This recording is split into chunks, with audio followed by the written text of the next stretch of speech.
So I'm going to show you kind of step by step how to make this algorithm, or how to make this pattern from the beginning.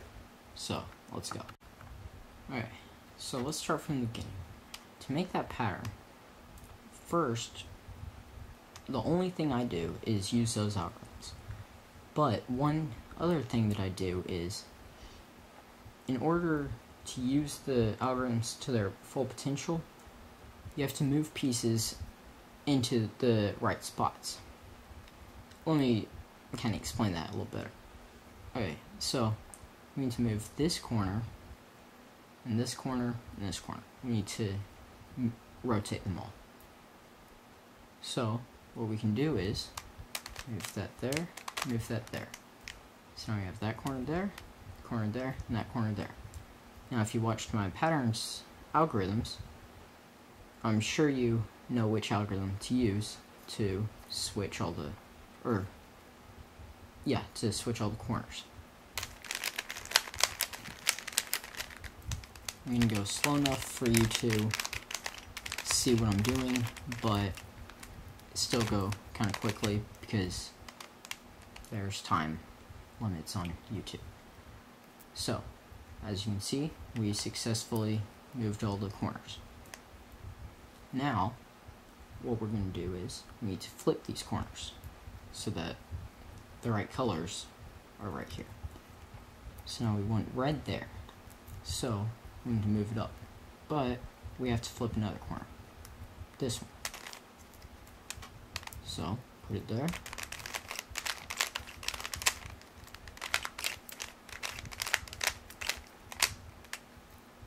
Then move back. See? So we moved, flipped that corner, flipped that one, but not correctly, and this one stayed the same. So now we need to flip these two corners. So now I usually do get mixed up here. I have to kind of look at it. So now we know this is going to move up, that's going to move down. We want blue here. And this is going to move the yellow with the reds, which is what we want. So we're going to do the same algorithm, but the unmirrored version.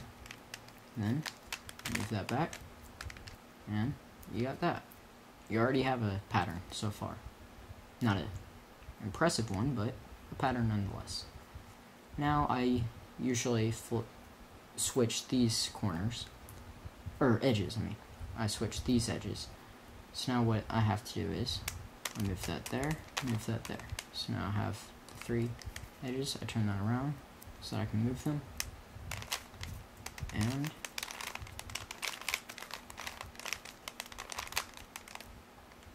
then, first what you did to move them. See? Once again, yet another pattern. Now, here's the somewhat hard part. I want these two here, these two there, these two there. So now what I do is, if I just go ahead and do this, it will work, but I found it's faster. You don't have to do other work later. Move this here, which will bring this edge aligned with this edge for the algorithm. I haven't done it the other way in a long time, so I don't remember what work that we're avoiding, but trust me, it saves quite a bit of work. So now we have to move this yellow aligned with that red. And then do the algorithm again.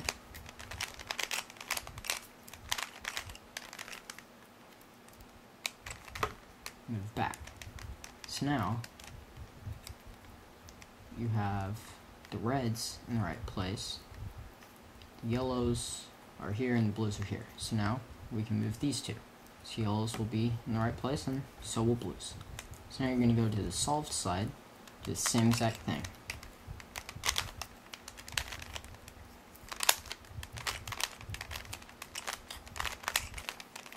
What I'm doing is, I'm not sure what they're called.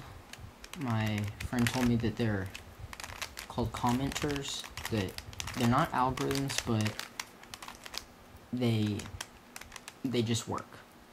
So I'm just going to call them commenters. So now the final thing is to flip this up here. So now the only corner that I found, because I'm into symmetry and everything, the only corner that doesn't mess this whole thing up is this one. So move it there.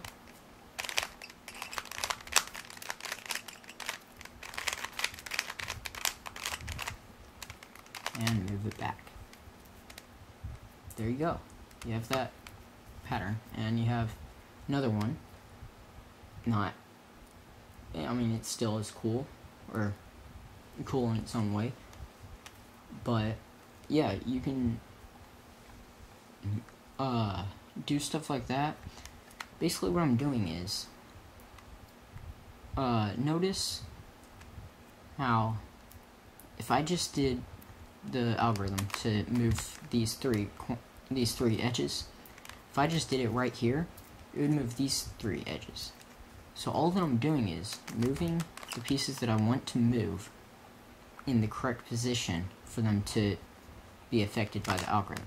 Because if you noticed in the patterns algorithm, all of the algorithms that I showed you affect the fewest amount of pieces as they can when they're finished. So they either do 4 corners or 3 corners, 4 edges or 3 edges, flip 2 corners or flip 2 edges, or in the other case 4 edges, but yeah. So that's what I'm trying to do, and the rest of the cube is it just completely stays the same. So you can mix this up a little bit. Whoops. Now you have a ring with a little thing in the middle, and now you have the pattern right here. I'm just the way I am. I like these 3 colors, 3 primary colors, so I usually do my patterns on here. Do whatever you want. I encourage you to use the algorithms I showed you in the previous video. Link is right here. I mean, they're short algorithms, easy to learn, and a good way to learn them is, okay, so let's say I'm learning this algorithm. So I would have it in front of me, and I would do it step by step. So R, U, R prime, U prime, R, U, R prime, U prime, R, U, R prime, U prime. What I would be doing is I'd be looking with each turn, I'd be looking at what the cube looks like, so that when I'm trying to memorize it without the thing in front of me, I can see if I'm on track and see if I've messed up. Just sit there and do it. For me, I keep doing it over and over, but notice how I can keep doing this over and over. Don't do that when you're trying to learn it, because then you're gonna just be used to just doing that. What you should do is pause. This will help your hands realize, okay, this is the end of the algorithm. It's useful for muscle memory. So just do that with each algorithm. Learn one algorithm at a time. Once you have it down, go on to the next one. So hope those tips helped, and please, on either this video or the previous one, leave a video response of patterns you've made using these algorithms and these tips. Just put pictures or videos of them. I'd enjoy a 360 view of it, or just one side if that's all it is, if the other side isn't really part of the pattern. But anyway, just do that, and yeah, I enjoy that, and hope you enjoyed this. See ya.